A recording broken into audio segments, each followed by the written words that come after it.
We want to take a special moment to thank a special group of people down in Des Moines at State Farm on Fleur Drive. That's Brad Van Meter and his great State Farm team.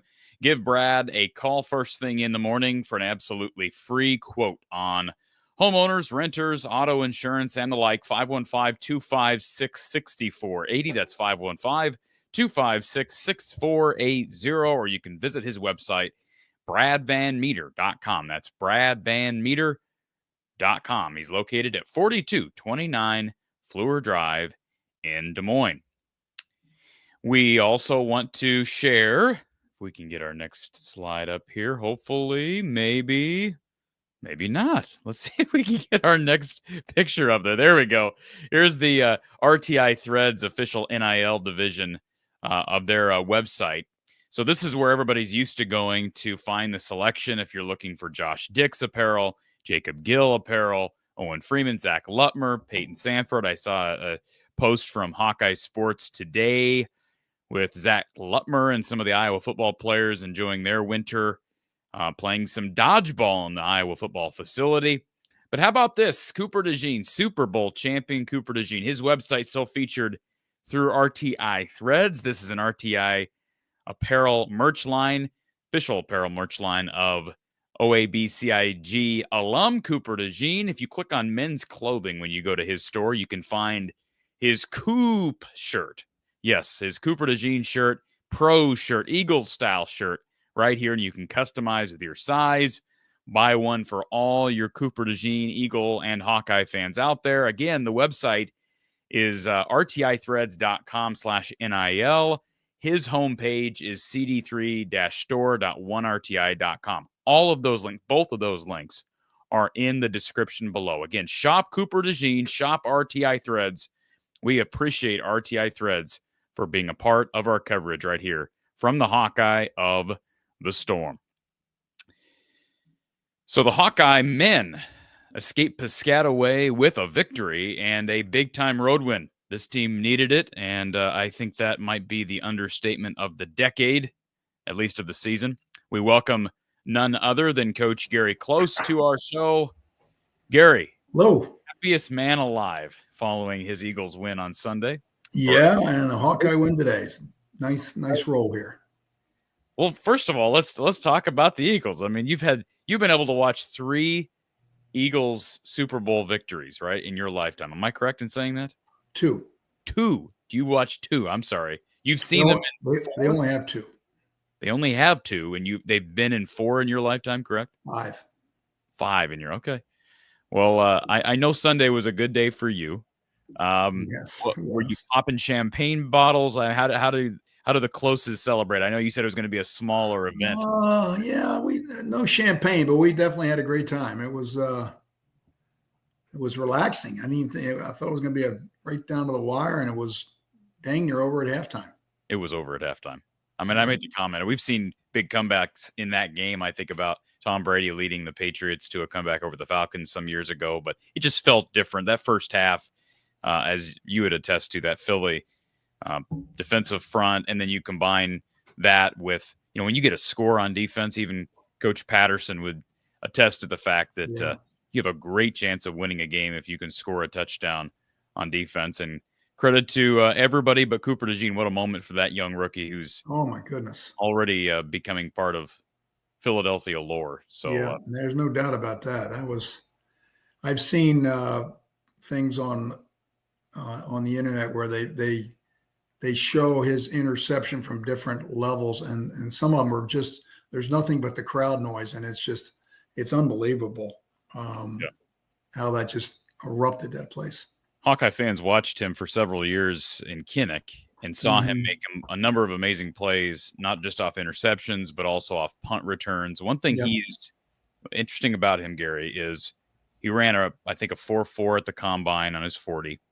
He doesn't look exceptionally fast, but he is so sneaky fast, and he follows his blockers well on those returns. The return on the interception looked very similar to how we saw, as Iowa fans, him score off punt returns at Iowa.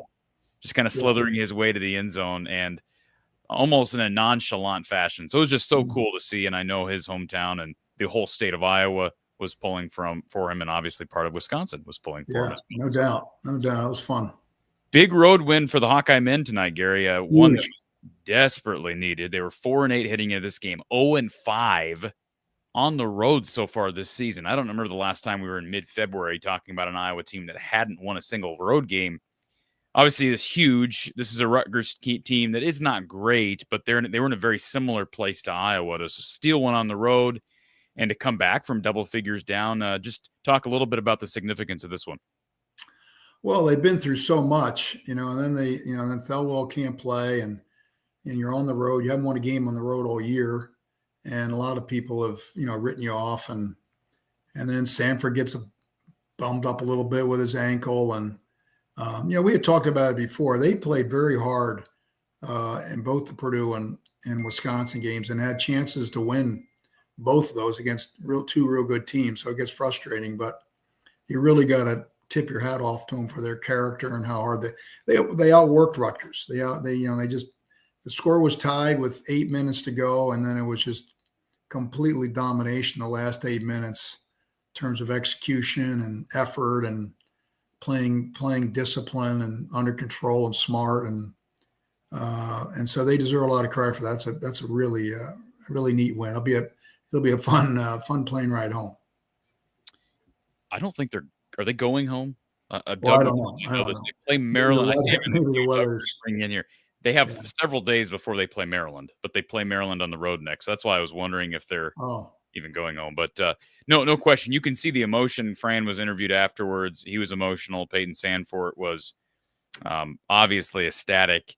And, let's talk first of all about our RTI Threads player of the game, Josh Dix. Once again, I texted you during the game. I said, hey, to me, he looks like an NBA guy. Just the way his composure, regardless of venue, and his ability to make that. I think now it's turned into a patented step back. I mean, he's got one of the best step back shots, I think, in this conference. He goes 11 of 17 from the field, 26 points. I thought he struggled at times on defense against a future lottery pick. Also added 4 rebounds, but I know you really like Josh Dixon. They need a lot. They need more 20-plus nights out of him without Owen Freeman in the lineup. Yeah, there's no doubt. I mean, Rutgers has got 2 guys they think are both going to be lottery picks, and he was the best player on the floor, and it wasn't even close. And that's to his credit. And he had some other guys that really chipped in and made some big plays down the stretch. So he's got a chance. He just got to keep adding things to his game, get stronger. But he's on the right track. It'll be fun to watch him continue to develop.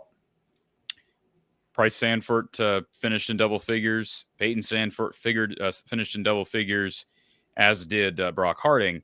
And I thought Robbie Hummel hit the nail on the head in the first half. He was talking about just the need for a third scorer, because Peyton and Josh were scoring early, but without Owen Freeman, you're looking around like, okay, who is it going to be? And without Peyton Elwell, who's probably been as consistent as anybody offensively this year.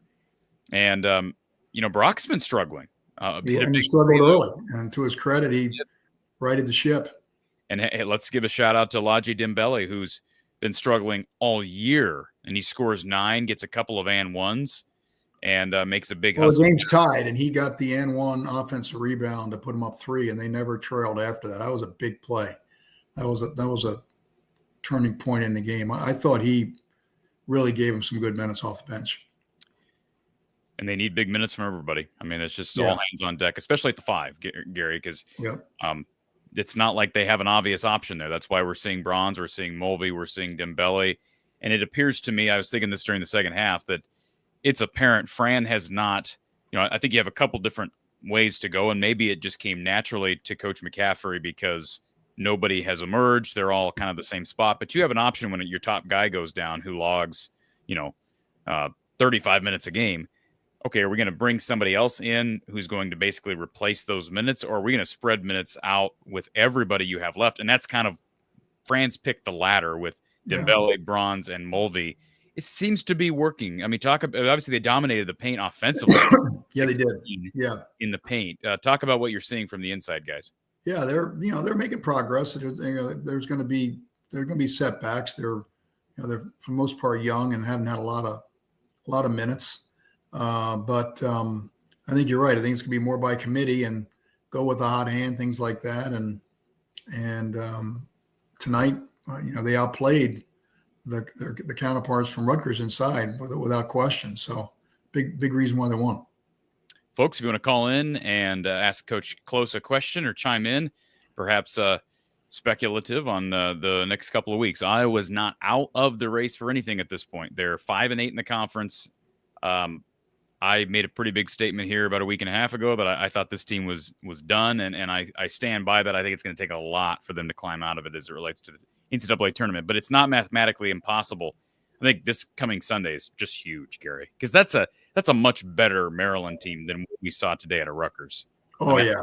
There's no comparison. No, Maryland's been playing pretty well. Even in their losses, for the most part, they've been in games. They've got some talent. So that place is a tough place to play too. So yeah, they'll have their hands full there, no doubt. Let's go to our phone line. Thank you for calling Iowa Postgame with Coach Gary Close. Who's on the line? Hi, this is Tony from formerly of Sioux Falls.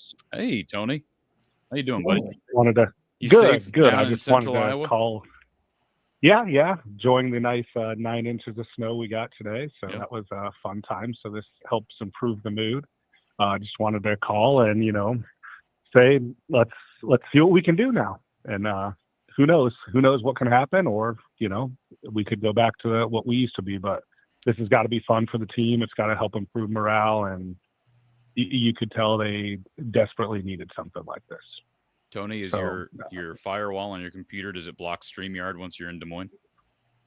No, it doesn't. I just haven't even got my computer unpacked. I gotcha. No, it's just much easier. I agree with that, Gary. Team morale, how big is it to get that first? I know it's late in the season from a perspective of getting your first road win, but it's got to be significant, especially going into a really difficult place to play Sunday. Yeah, and it's nice to get rewarded for hard work. They've had, they've like we said, they've been in games, have had chances to win against real good teams. Just kind of ran out of gas and And so to finally get over the hump and beat a team in a place that's, they beat teams in that place. And when they get on a roll, they can score some points. So it was a really nice win. I just wanted to call in quick and say now we can enjoy the evening, and let's move on to the next one and see if we can get that second elusive road win and move on from there. So thanks for the time, guys. Have a good Tony. one. Thank you for the Thanks, call. Tony. Yeah, absolutely. Good stuff. They're going to enjoy this regardless of their travel plans. They've got some time to enjoy this. And tell me, when you have an emotional win, it's not that this is the first emotional win of the season, but we can all agree it is an emotional one for various reasons. Fran illustrated that. Peyton illustrated that post-game in his interview with Big Ten Network, Andy Katz. But as a coach, especially when you're in the middle of a road trip, right, you're going to have a back-to-back on the road. Got a few days here. How do you handle the emotions? Is it 24-hour rule and then you bounce back? Or is it, hey, we'll celebrate tonight and it's right back to work prepping for Maryland? Probably something like that. I mean, they've been through so much. Like Fran said, you got to enjoy the journey. It's if you just immediately go on to the next game, you got to appreciate, what you accomplished, and you've had some tough setbacks, and then they'll know when it's time to go back to work, and they can enjoy it a little bit tonight, and maybe the flight back or in the hotel, whatever, and then they've got to put it behind them and get ready for Maryland. But there's no reason why you can't enjoy it for a little bit. All right, let's go back to our phone line. We've got James here with us. James, welcome to the show, sir. It's been a while. How you guys doing? Hi, James. Good to see your face. Yeah, I finally got a chance to watch a full game because obviously they got nothing going on with the weather. But it's good to see them win. Obviously, they needed it with the momentum they've been playing. Not bad. Obviously, they've been playing bad lately and losing a lot in a row. But I was surprised to see. I don't understand why Elijah didn't start. I know he hasn't played well, but over your other options between Riley and Evan, I don't know if Elijah's not your best option of those three. And I get the size proponent of it, of obviously you want a bigger five against some teams, right? Because some teams are bigger, right? And I understand that proponent of it. But I also think Elijah's your best option between those three. So I didn't understand why he wasn't starting. I know he hasn't played well either, but today he did look pretty good. But I was going to say, who started tonight? Didn't Elijah started at the 5. He started at the 5, Elijah did. So you're saying in different nights, why did Riley start the other night? Yeah. I think you answered that question. Gary, I think Fran's playing the matchup, isn't he? Yeah, the size-wise. Yeah, and I think he's looking for straws. He's trying to do whatever he can to get the team back on track, and probably just felt he deserved a shot to see what he could do. But yeah, certainly you're playing Wisconsin and you got a 7-footer, then it's logical to come with a little bit more size. And same thing with Purdue, they got some big guys. So whereas Rutgers is more smaller and more athletic. I don't notice anything with Riley to this point, Gary, that makes me think get him out of the game. He seems to be solid right now. He's playing within himself. Yeah. I think stamina is a problem. I think there's a reason why his minutes are really limited, in addition to the fact that maybe tonight wasn't a great matchup size-wise because Rutgers doesn't have a true big, but we saw him come in and make a nice effort defensively with a big shot block. I mean, you and I have talked about his struggles through his career, and, developing big guys is always a kind of a question. It's just hard to do and hard to predict how guys will develop, but he's been solid, has he not, since Owens went out? Yeah, I think he's given him some good minutes. Probably somewhat of a surprise as he hardly played at all. Yeah. Prior to that, so it's certainly not a lack of effort. He when he comes in, he gets after it. So that's kind of where it all starts. I thought Iowa outworked him. I thought that was a big reason why they won the rebounding battle. They attacked the basket with more sense of urgency. I thought they outworked Rutgers, especially the last 7-8 minutes. And it was a big reason why they won.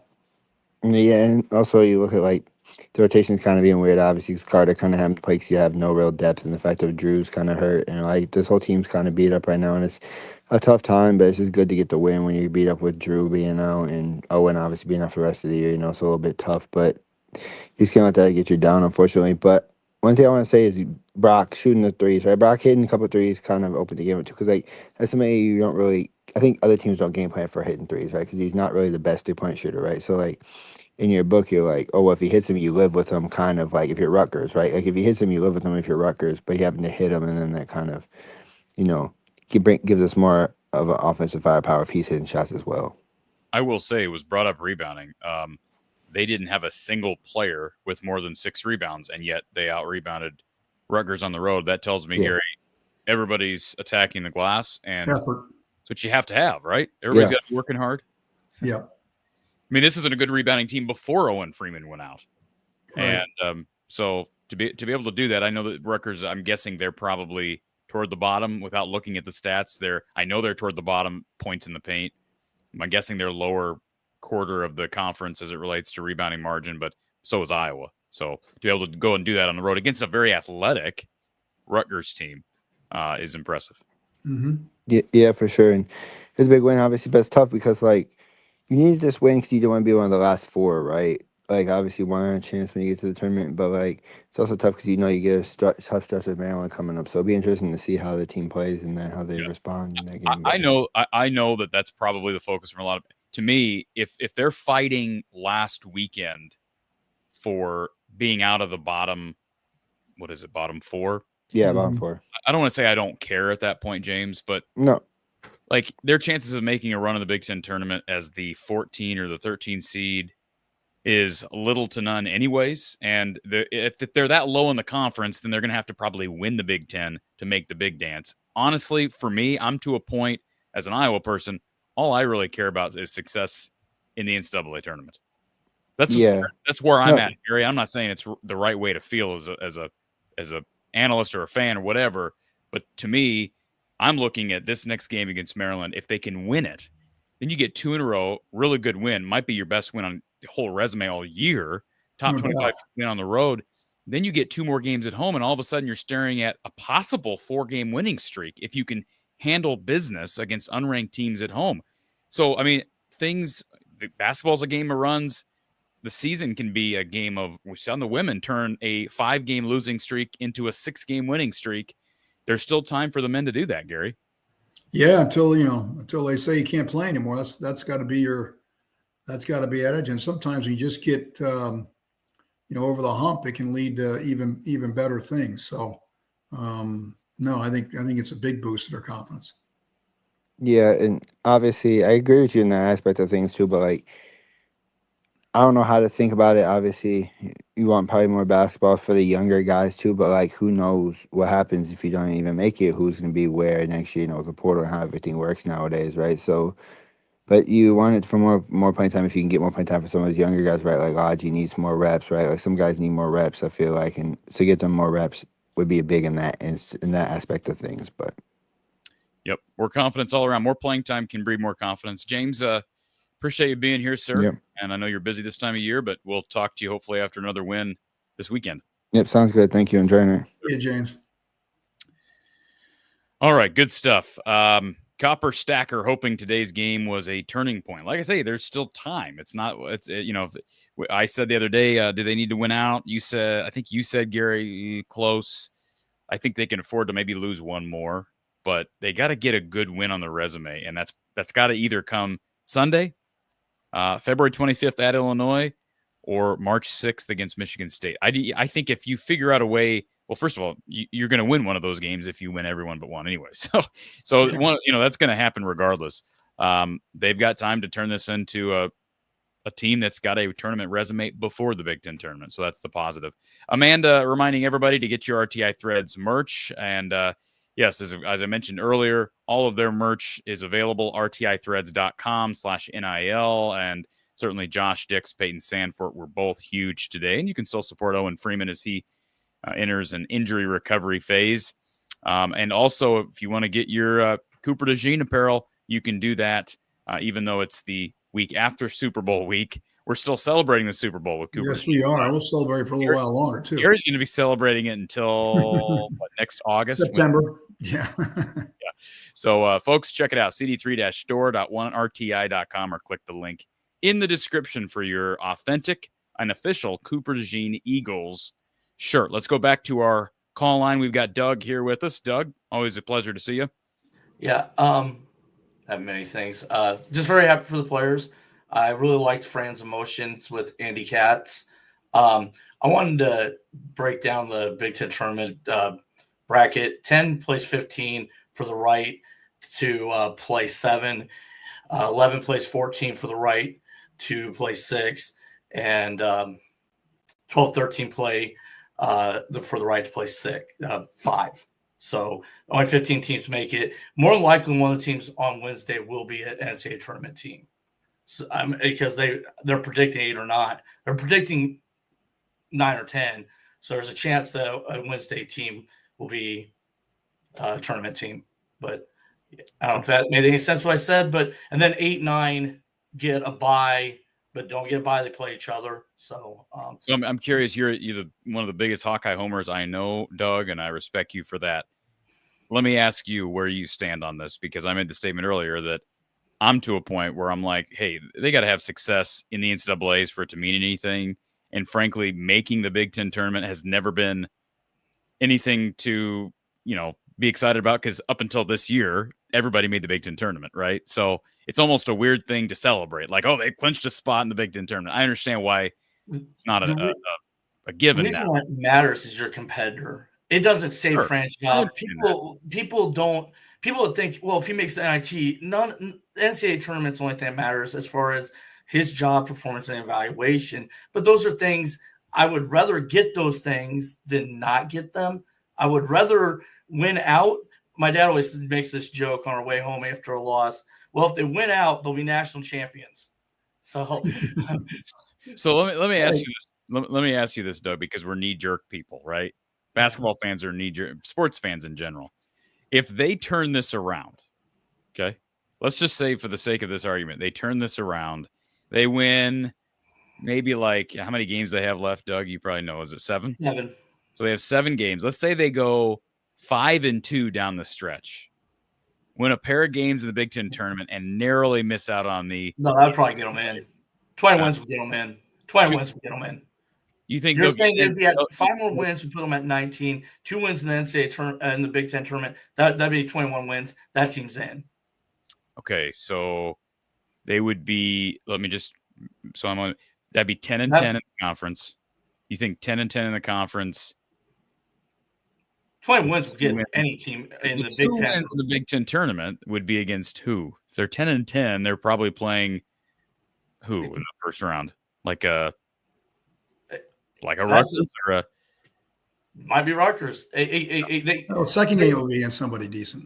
Yeah. Second game would be against somebody good. So yeah, I mean, maybe my fear with 10-10, and I'm looking at conference record. You're looking at overall record. Okay, that'd be 20+ wins. My only concern is I don't remember a time this point in the year, Doug, where I was like, I don't know who their marquee wins are. They have no marquee wins. That's my issue. And so like until they do that, it's hard for me to even.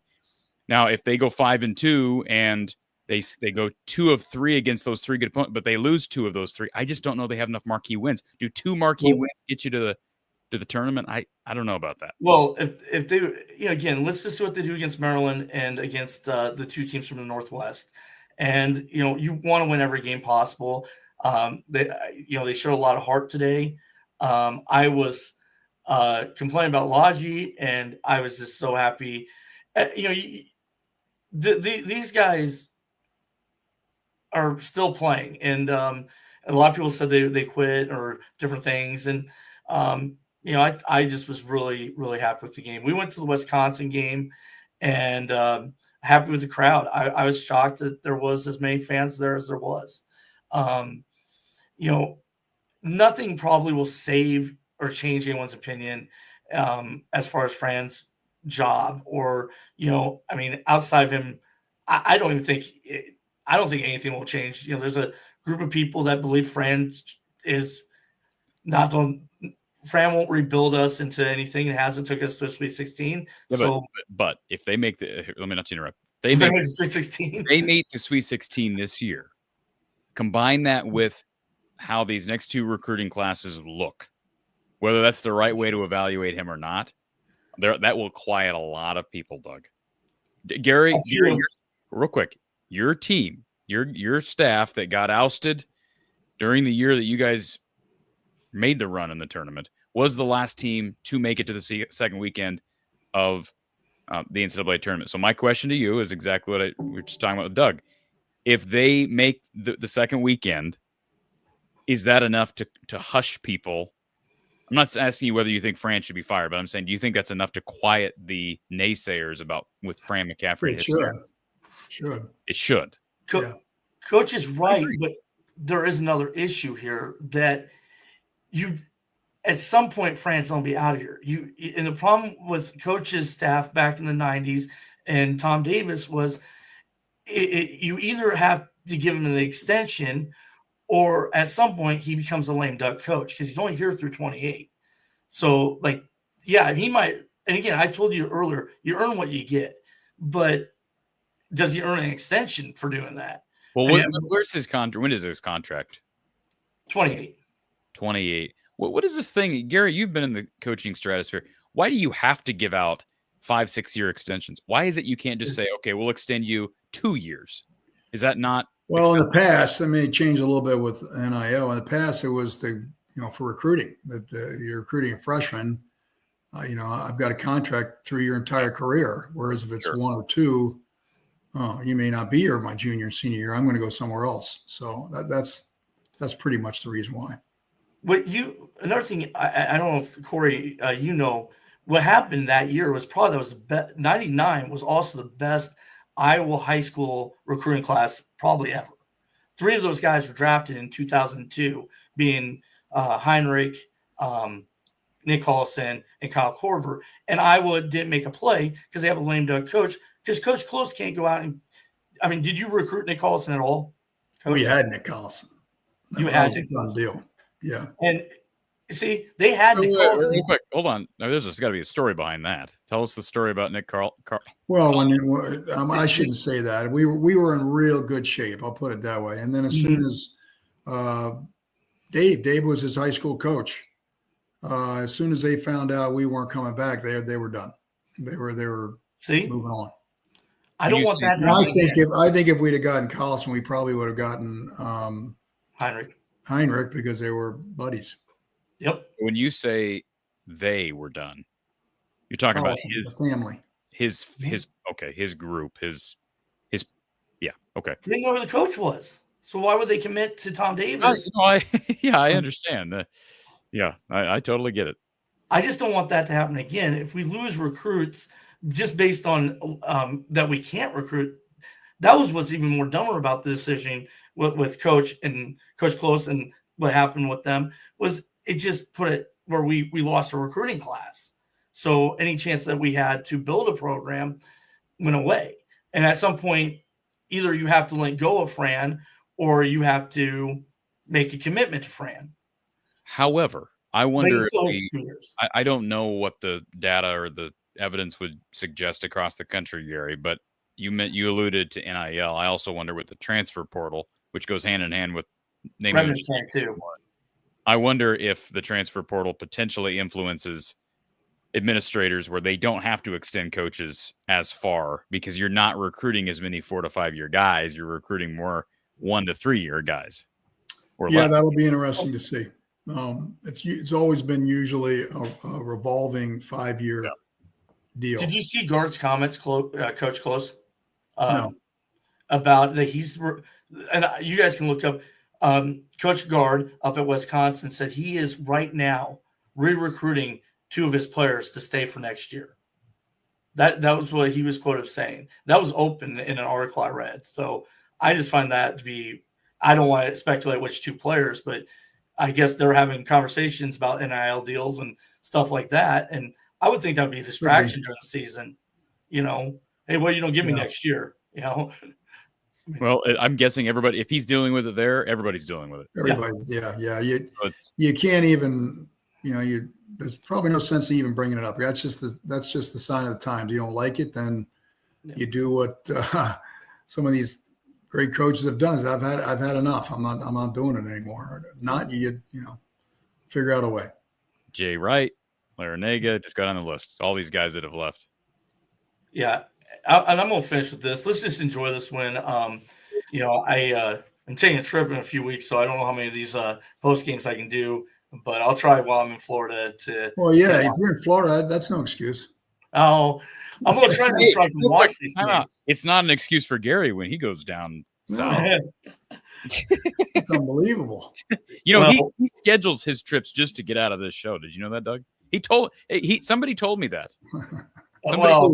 Who told you that? I can understand not wanting to talk to me, but I love when Coach Close is on here, and I was did you another thing I saw that was really cool was Dean Oliver's son is a recruit for being a wide receiver at Iowa. I thought that was really cool. I was like, well, we need a point guard, but we also need wide receivers pretty bad too. So yeah, that was neat. Yeah. I really hope that again, just win as many games as possible. I think the next three, both the teams from the Northwest do not scare me all that much, but every game's losable. They come here. They come to Iowa. They come here. That's big thing. This next one's big. With the travel and everyone, I just really believe that those games are a lot more winnable, not because of how good those teams are, but because of that travel. And as far as I think they're flying back home tonight, and we'll go there on Saturday because the game's Sunday. I mean, they have. Right? Yeah, they're coming back by Sunday, definitely. Yeah, if the game's Sunday, I don't think they're going to. They have 2 days of class in between. It's just odd that you would schedule that way, to where you're going right back out there if you're not staying out there like they did when they went to California. Different circumstances, I know, but. Again, probably some computer does it, and the Big Ten just goes, "Oh, that looks good," and but yeah, let's be happy for tonight. Let's be happy for the players. They really deserve it. And Josh Dix is, again, he could be special. And a player that he reminds me of is, I'm sorry to compare him to an Iowa State player, but the guy played 15 years in the league. Jeff Hornacek. He reminds me a little bit of Jeff Hornacek. Jeff Hornacek's Iowa State's all-time leader in assists before Monte Morris broke it. But I watched him in the NBA. He was 1992 NBA All-Star. So when people, how dare you compare him to slow Jeff Hornacek? But Jeff Hornacek was a 1992 NBA All-Star. So I'm not saying that Josh can become an NBA All-Star, but if Jeff Hornacek can do it. Where was Hornacek from? Illinois, originally. Did you guys recruit him, Gary? Before his time. Yeah, I think it was before my time. Okay. He was 86, so he left as they were coming in. So his last year was in 86. Yeah, they went to the Sweet 16 that year and knocked off Michigan, Iowa State. Yeah, I know all this about Iowa State history too, because it was. So we beat him. Yeah, I'm 1-0 against him. That's what's important, Gary. Dodgers guy. Let's not forget. Also, I guess because I haven't looked at the net rankings tonight, but quad 1 win, right, Doug? They were 0-9 in quad 1. And Northwestern in Nebraska at their place will probably be quad 1 wins too. And Oregon could be a quad 1 because it's top 75 on the road. Oregon could possibly be a quad 1 win. Michigan State could be a quad 1. What was that? Wait. Oregon will be. But I thought it's got to be top 30. Is Oregon top 30 in the net? They're right around there. They've been falling. You're right. I don't know. I can grab the net rankings, but yeah, that Washington's not. There's 4 or 5 chances to get quad 1 wins still, I think. Now I could be wrong. I mean, if Northwestern and Nebraska take huge slides and Northwestern is fading fast. Yeah, Oregon would not be quad 1 as of right now. They're 34th in the country. That's still close, but what is Northwestern and Nebraska? Remember, it just has to be top 75. Yep. So my guess is you're right on both. Nope. Northwestern would be a quad 1. They're 59. Nebraska. Nebraska they're also top 75. They're 47. Well, let's go get these. Why not? Let's make some trouble. I mean, more basketball is better than no basketball. I did say at one point, and I know this sounds like a hypocrite. I said maybe they should turn down NIT. I just don't. More of my point was the NIT doesn't help evaluate. They've got a new tournament out. It's not the NIT, I believe. Yeah, it's out in Vegas. Vegas. All right. It's called the college I don't know what it's called. It's supposed to right. NIL based. First of all, no. Let me explain it to you real quick. Okay. Here's what it is. It's the Big Ten trying to rival the SEC and the other networks. This is all TV. Okay. So the NIT still exists, but the main postseason non-NCAA tournament event for the Big Ten, and I think would it be 2 other conferences? Okay, what conferences they are? Big East, I think. Gary, they're getting a Fox thing. Best seeds. I read about this the other day, and it's just a all right. Let's decorated NIT is all it is. Well, again, I hope that they win 5 out of the last 7 and win a couple games in the Big Ten tournament and go to the NCAA tournament. But again, still a lot to play for. And again, you want to win every game possible. I'm a competitor. I don't, I want to see my Hawks do their best, and very proud of them today. And I was happy to see the emotion. Thank you guys so much. And again, thank you, sir. Well, you cut him out there quick. I didn't do it. I didn't touch it. You cut him out. Jeez. I wouldn't do that. Loyal listener. Yeah. Sorry about that, Doug, if you're listening. Returning the favor to Doug. Robert in the chat says, got to give the boys credit. Could not have played with more heart. They did the past couple games as well. Really good teams they've played. They've been playing poorly. It's a matter of getting over the hump. So now the question is, can they go do it again against Maryland? Not that you don't enjoy the journey. I agree with Fran, but they got work to do as it relates to the big picture. Jake is asking about Josh Dix's mother. So I know there's people saying that she has cancer. I have not heard that. I don't know the Dix family, but that's out there. So, I hate to say, yes, that's a fact when I've not gotten it from the source, but I know that is out there and people have been commenting on it in the chat.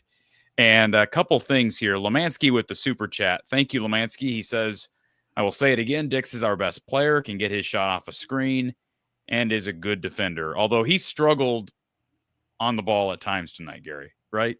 Well, he got matched up with that, with yes, he did. What's his name? And he's hard to guard. I mean, that kid had a couple tough shots over him where he just tip your hat. He was pretty good defense, but just better offense. How do you, if you're Rutgers, how do you go, and you tell me the difference, Gary, because you watch this game like I did, but you as a coach. So how do you go from making 8 3-pointers in the first half to making 2 in the second? Was that a defensive adjustment, or was it just missing shots that they were making in the first half? I think they're a very streaky, undisciplined, front-running team without, being too hard on when they're going good, they're a handful. And when they're not, they tend to collapse. And part of it's being young. It's can you believe that they got 2 players on the team that are probably going to go in the lottery, and they may not even make the NCAA tournament. They may not make the Big Ten tournament. They may not make the Big Ten tournament. No. So it would, to me, it wouldn't be a fun team to play with, or fun team to play on. They look like they're not having a whole lot of fun. Although I like Steve Peichel. I do too. I think he's a real good guy and a real good coach, but he's got his hands full of those two. It's hard to put a finger on it, but yeah, they're different. This is a deviation from their identity. The numbers say, like they don't play defense. That's never been the case under Steve Peichel, has it? No, and they're lacking something. They're not very disciplined. And I think when you have 2 guys come in with that kind of reputation, and they're probably making a ton of money, all that kind of chemistry stuff might be taking effect. Nancy, again, thank you for the super chat. REM Properties says, got a little emotional tonight. They've been through so much. James, same thing, talking about the emotion of the players and the coaches, frankly. Ryan wants to know if you felt bad for Patrick Mahomes on Sunday. No, not at all. I didn't either. And he didn't feel bad for me 2 years ago. That's right. When I got all those calls. And Dodgers guys correcting me. Maybe I said he's a great player. Great player that had a tough day. He is a great player. Dodgers guy, it is the bottom 3. Top 50 right. Get in. So, Shane, great time to play the second worst defense in the Big Ten that mysteriously has 2 NBA guys on the team. Strange win, great win. The reason I wanted to get to this comment is because it's kind of what you just talked about. It's an odd situation there. And it was odd when they got those guys to commit. I mean, I understand why they were able to get them to commit, but it was just like that. Both their dads played there. Right. I understand. We're really good players there. But they, everybody's telling them they're one and done. So, how invested are you if you're out of there in a year, and especially when things start going bad, that's when things really start to show. When things are rolling, it's a whole different deal. So this is a big loss for them. It'll be curious to see how they finish. I think they kind of played like they walked out there thinking they just could show up and win that game. And the way it started, and sometimes that's the worst thing to happen. You think that way, and then it starts out that way, and then all of a sudden it starts sliding. You can't stop it. I'll be curious to see how they finish. Wasn't it a little bit odd to hear Robbie Hummel observe that the halftime, second half shoot around was lackadaisical and almost? Did you hear that? He kind of he stated right at the beginning of the second half, before any basketball had been played, he just said, and you would never, I don't remember an analyst saying this, but he said very almost unorthodox and casual. Rutgers. That's how they played in the second half. Yeah. No, I had to record it because I was late getting back. So I blew right through halftime. Yeah. But that's the kind of how they played in the second half. If you go back, go listen to the very beginning of that second half when Robbie made that statement, and that's telling with how they played. Yeah. And Iowa jumped on him right at the beginning of that second half, and turned the whole feel and momentum of the game. Yep. And I've said it before, I think sometimes we overstate how big momentum heading into the locker room is, but there is a facet of how you end a half and how you start a half, right, Gary? That's it's important to coaches. Oh, no doubt. Yeah. I said that with not even knowing what was going on halftime. They looked like they thought they were just going to win the game by showing up. Yeah. And not in the Big Ten. You do that, you'll get your butt handed to you. And they did in the second half. So, yeah. No, Robbie did say that. So that's interesting. I'll be curious how they finish, because that was a bad loss. Seth, we appreciate your reminder to everybody. Folks, hit the like button, thumbs up right below the video stream. Helps us in the algorithm. And, of course, tell your Hawkeye friends, Iowa men's basketball and women's basketball friends and family about the show. We're here each and every week. I'm here for each and every basketball game, regardless of men's or women's. And, of course, we have Kasheen Alexander for women's hoops tomorrow. We got another Iowa-Rutgers game. That game will take place in Carver, Big Ten Plus showdown, and we'll have post-game coverage for you right here. All right, before we get to Shane, and then we got Tom on the line, a reminder that the Hawkeyes defeating Rutgers tonight, 84-73 the final, behind 26 points from Josh Dix, 10 points from Price Sanford, 20 big ones for Peyton Sanford off 4 threes. Brock Harding gave you 13, and Laji Dembele gives them 9. Drew Thelwell did not play. The Hawkeyes managed to out-rebound the Scarlet Knights and finished plus 16 in the paint. So that's going to get it done on the road. Different task at hand Sunday, but they'll enjoy this one on the plane ride back to Iowa City. Let's go to Shane, who's been on hold. Shane, appreciate you calling in. Hey, thanks. Good evening, guys. Hi, Shane. So I like to be realistic Ricky here for a minute, but with the status of the injuries on the team, I think tonight showed something that there is a key to potentially rattling off some wins on the road. And I'm going to throw a name out, and he didn't play for Iowa all that long ago. Remember a guard by the name of Mike Gazelle? Oh, yeah. Sure. Yeah. Gary remembers him too. Gary coached against him. Yeah. Now, I haven't gone through every single game he played. But so far, it was hard to find a game they lost when he scored double figures, which is what I think Brock Harding needs to do. Stay under control when you're bringing the ball up. But I thought he handled, for the most part, the ball pretty well tonight. But when he can chip in double figures and Price can give you 10 to 12, you can't just sit on Dix and on Peyton if they know you've got a couple of other guys that are going to be scoring double figures. So with the lack of really an inside game, and it's going to become a perimeter game, I think those two guys in general got to chip in double figures every game to make this possible. Don't you think? It certainly would make it easier. That's for sure. Yeah. Especially with Freeman out. They got to get points from somewhere.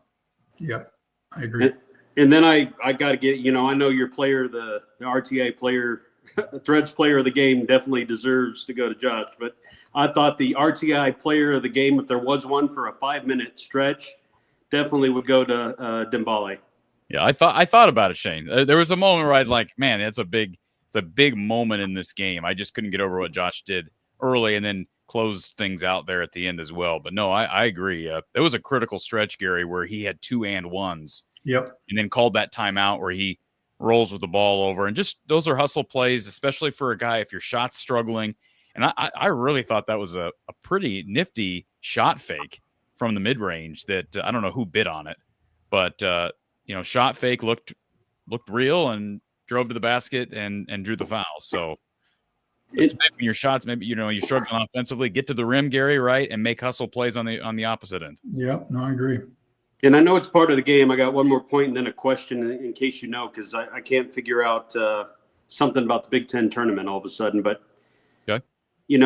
Rutgers got into the penalty, into the bonus with over 12 minutes to go in the game. And yet they didn't really shoot free throws until basically under the 8-minute timeout, if I recall. I thought the Hawkeyes dodged a big bullet because they were bodying. They were trying to get in. They were hustling and trying to play some defense, don't get me wrong. But I think that they dodged a bullet tonight with being in the penalty so early, or the bonus, and then kind of escaping 4 minutes where Rutgers didn't get to shoot any free throws out of it. Real big point. Yeah, no doubt. I think when they go back and look at the tape, they're going to kick themselves for that. That they probably settled with turnaround jump shots and step backs and threes and not taking it aggressively to the hoop. And that was a big factor. But doesn't that also come back, Gary, to Turnaround jump shots. level of basketball acumen? Like, I don't want to say they're not a smart basketball team, because I think Steve Peichel is a really good coach, and I imagine that they're coached really well. But you talked about lack of discipline. These young guys, how locked in are they? They're, potential one and done guys. I don't know. Like, I agree with Shane. They got Iowa in foul trouble. You would think you would attack, but for a team that lacks discipline and maybe lacks focus, I can kind of see why they didn't. That's where it'll show up. When you're lack discipline, lacks focus, it'll show up in bad shot selection. And they also, here's the other thing about this, Shane. I'm talking about Iowa now, because that, like Gary said, you're going to look at the tape there and say, we dodged a bullet by allowing Rutgers to get in the bonus way too early. Iowa commits so many dumb fouls out away from the basket. Oh, I mean, that Brock Harding one from 30 feet from the basket. He had 3 that were just ridiculous. I'm like, look, that's one thing that I don't understand. And it's not just one guy. Peyton does it. Brock does it. Bronze had one tonight that was totally ridiculous out on the arc. Gary, I don't know how do you explain that? Am I being too hard on them? Just dumb fouls. Dumb fouls will get you in big time trouble. It didn't happen tonight, but it's a lack of discipline. You know what you should and shouldn't do, and if you lose it for a second, and especially with them being undermanned, they just can't afford that. They can't afford people in foul trouble, and they can't afford to give teams easy points, because it's going to be a fight all the way. Yep. And then last question: does anybody know the reasoning on why they went with the top 15? Why they cut people out of the Big Ten tournament or teams? I don't recall any other conference, like even the SEC. I think there are 2 less teams, but do you know the reason why they said the bottom 3 don't get in? I don't know specifically, but I'm guessing just to get all of it done in 5 days, that they eliminated 3 to get it down to 15. They want to give some of the teams that won buys to reward them. And so to put the whole tournament together, they had to eliminate 3 to get the thing done within the time frame. Yeah, haven't they always had the format, Shane, of the, how do I explain this? On day 2, there are 2 teams that were seated in that spot playing against everybody, and then the other 3 games that day are playing teams that played the day before, if that makes sense. Yeah, and I think the top 4 waited till day 3 to even play at all. Yeah, and I think they still do. Right, exactly. So I'm saying that format's actually staying the same.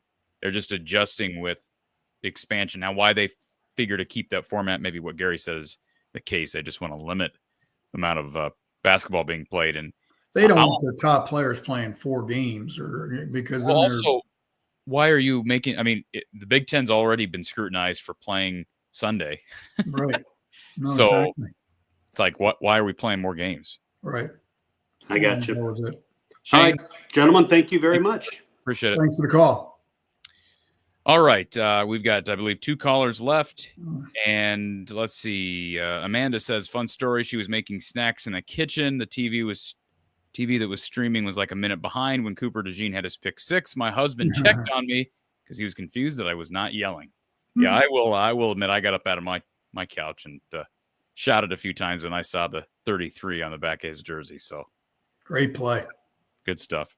Linda wants to know why you think Dembele played better today. That's a good question. I think he had some positive things happen to him fairly quickly, and he just kind of built on that. And maybe he made the game just a little bit more simpler. And I'm just going to go rebound and defend and do some things to help the team out, and it all kind of came together for him. So he gave him some big minutes off the bench. Let's go back to our call line. We've got Tom, who's on.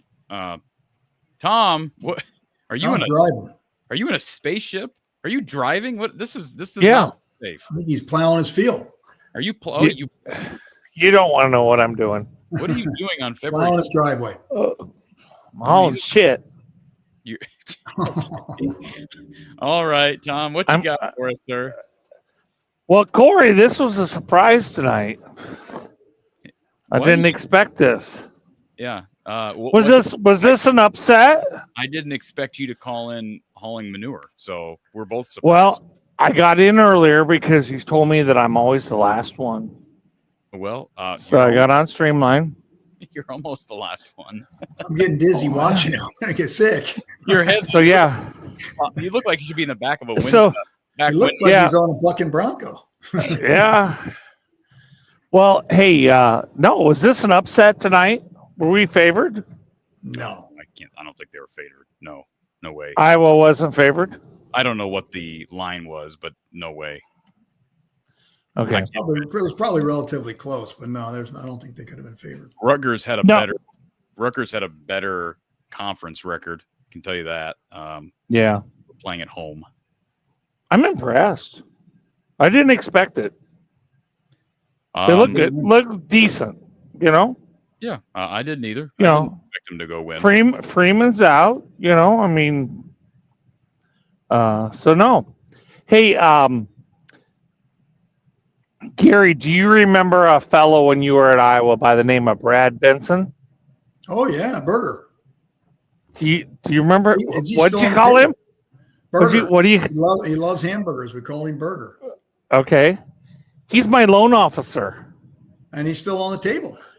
Yes, he scores the games. Yep. And he started there when he went to college with Lute Olson. So he's been there the whole time. He's been there a long time. And Shelley, the secretary, she was there with George Raveling, so she's been there a long time. Yeah. Good people. So yeah. So when I go to the bank, it's a lot. You know, I love history, right? And if Gary Close, when he come and visited Jeff Settles, if he would have just stopped by a little bit east, I could have been the Jeff Settles. You know, I mean.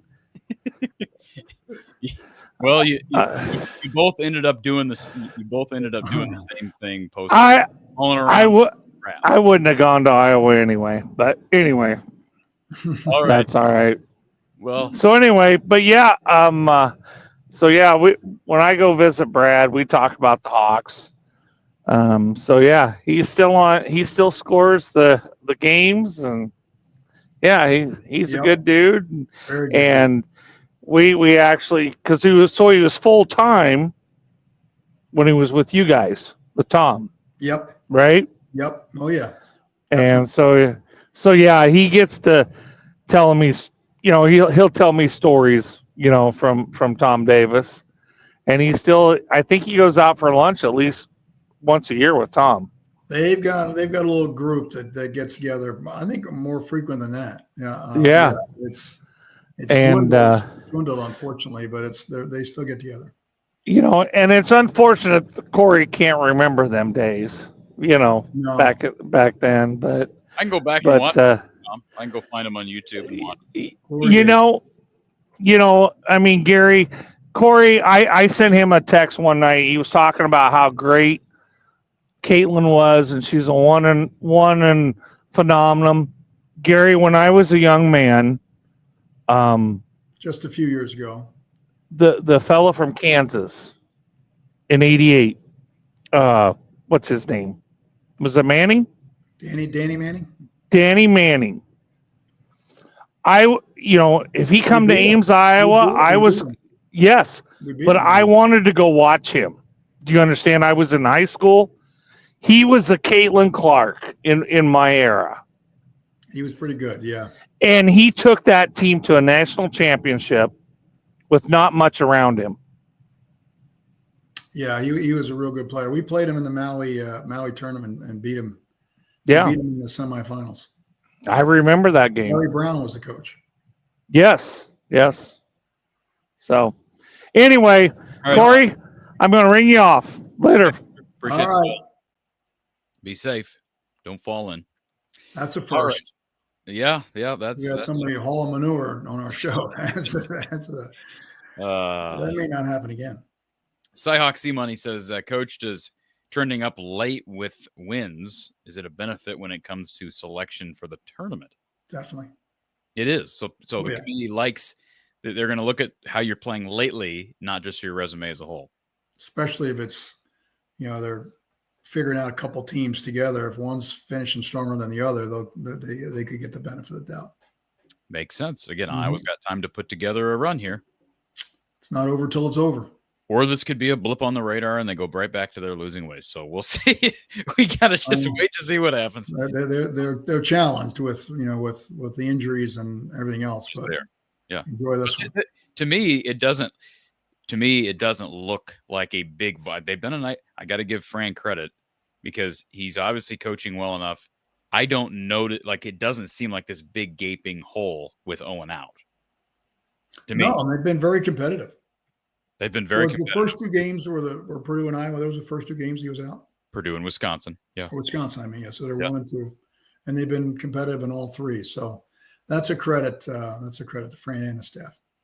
Carrie Lewis, appreciate you, Carrie. She says, I used to sit as a young girl, watch Coach Davis and the team win some really close games. No pun intended. I added that in. I was sending as much good luck to them as I could when it came down to the last second. So appreciate you being here, Carrie, and reflecting on the good old days with Coach Close and Dr. Tom. Let's go to our final caller of the night. We've got Corey here with us. Corey, welcome to the show, sir. Great to be here. Thanks for another great show. These guys made my back feel a lot better. I had to go get my prescriptions, muscle relaxer and steroids until I get to the specialist. And I said, you know what? At halftime, I said, these guys there's no way they're going to come back from this. There's no way. And I never say that. Outscore a team on the road by 20. I mean, that's pretty convincing. So I went to the pharmacy and there was insurance. I had to re-register my insurance and it was taking forever. And I wasn't even concerned because I was like, I'm just going to come back. And I walked down here with 9 minutes left, expecting it to see us down by like 18. And I couldn't believe it. We're neck and neck. It's tied and, or we're up by 1. Anyway, what a credit to these kids. And I fully believe that Rutgers expected we would just lay down in the second half. Rutgers said, these guys are defeated. They're done. We got this, I think. Mm-hmm. But the number one point I want to make, and you tell me if I'm promoting a narrative that's not true, but late in the game, they didn't just settle for threes and start jacking threes. They drove it to the hole. That's what you got to do. In my belief, unless you got somebody that's on fire, I'd like to see the 3-point shooting percentages at the end of games. Because I've got to believe that it's harder to make threes at the end of the game than it is earlier in the game when there's not so much pressure on the line. Set your timer. Hey, I've been averaging 7 minutes. I'm on. Hey, I didn't write that. I just displayed I've it. gone down from 20 minutes No, I down don't to know about 7. 7 minutes from 20. So I've made some serious cuts here. Tragus, quick. Thank you for the super chat, Tragus44. Before we move on, listening to you guys makes me feel old. When I was a freshman, Greg Stokes, Michael Payne were playing at Iowa. Great team win. Appreciate that super chat. Always good to hear from, I guess I can say old timers. I think Twin Towers. Yeah, Michael Payne, Greg Stokes. That's Steve. Two really good dudes. And if you want to go farther, or wait, was it farther back? Steve Waite, Steve Craftsison, Special K, and of course you had Vince Brookins, you had Gannon, you had oh my goodness, Ronnie Lester, of course, and Kevin Boyle. Anyway, Gary, do you feel as though that was a factor, that they didn't just settle for threes and jack threes? It actually looked like Rutgers was the team that settled for the threes, and Iowa did the work and took it to the hole. Yeah, I agree. No, I agree totally. I think they struggled shooting the three for most of the game, and fortunately, it didn't cost them because they did get some interior offense, and no, I think it was a big part of the win. And one other question leading from that question: who do you think is the best driver of the basketball? If you're going to have somebody drive and have to go get us a bucket, and you need someone to drive it in there to the hole, I'm saying to get a layup, to go up and get it all the way to the bucket, who are you picking? Thelwell. Well, if I've got to give it to somebody to make a play, just Josh Dix, yeah. Okay, but if you're talking about strictly getting to the rim and scoring, I'm going getting all the way to the rim would be Thelwell. Hardy should be able to do it, but he's still struggling a little bit finishing. So what is your thoughts? Did you see, you obviously did, Price Sandfort, with his height and his ability to go in there strong, he took it to the hole multiple times against, and I mean, there was no blocking his shot. He took it right at him. That to me was huge. And he gave him good minutes. Yeah, he did. That to me is something to build on. If they've got that dimension, now you've got, because otherwise they drive it in there. Yeah, Thelwell drives it in there. He makes a lot of them, but a lot of times he gets blocked. So let me tell you this. He's got to shoot his free throws better than 58%. If he's going to be my number one guy to drive the ball and finish at the rim, you better be able to make better than 58% from the free throw line. That's my only mark against Price in that regard. So, but yeah, fair point taken. I've been impressed with his ability. I think he's a much better guy off the dribble than his older brother is. Yeah, and so, when you look at, okay, you got to rely on Dix, you got to rely on Peyton to get their points, but how can we come up with these other fragments and put them together? Well, I think first off, you got to have another reliable scorer, and that's probably going to have to be Price Sandfort. So you're going to have the two Sandforts, you're going to have Dix, and then obviously, hopefully Thelwell comes back, but it sounded like his ankle's pretty huge yet. So where are the points? Where are the extra rebounds? Where are the extra possessions? Where are the blocked shots? Well, we're starting to see some of that with Mulvey and with Dembele. And I think, that was nice to see. Now Dembele goes in there and he'll have a layup, and it's still a risk that he's going to get it blocked. They block his shot, which is just, it blows me away that a guy with that kind of frame can get so threatened at the rim. Gary, what's your take on him? Is he not going into the defender to create space before he takes it up, or what's going on with him that he's getting so many blocked shots as a big guy like that with the layups? I love you. I'm gonna say goodbye to you. I love right. you. Yeah, Go he's been Hawks. cutting people off quickly tonight. So I think they all have got to, learning how to score in traffic is not easy. It looks easy, but it's not. And I think all of them have got to slow down. I think they all got to incorporate a shot fake, a pump fake, whatever you want to call it, into their repertoire. I'm going to tell you, Rutgers, all you got to do is raise your eyebrow and you'll have 4 guys go to the roof. And then you just take advantage of them. And scoring off of 2 feet, strong, solid moves. I think that they got too many flipping off of 1 foot, floating type shots that don't get fouls called and are lower percentage. And again, we did see Logi get someone to buy it on a shot fake. And that was huge. And then same thing on that rebound. Yeah, those are big plays. Greg is 44. Thank you for the super chat. Iowa executed well and took care of the ball. Win you games. So appreciate that super chat. Agree with that wholeheartedly. Okay, now our final caller of the night. Thank you for calling Iowa Postgame with Coach Gary Close. Who's on the line? Good to talk to you again. Thanks for taking my call. How you doing, Lemansky? Gary, I should thank you every time that you're on, because all those wins were terrific in your tenure at Iowa, and I enjoyed your Wisconsin too.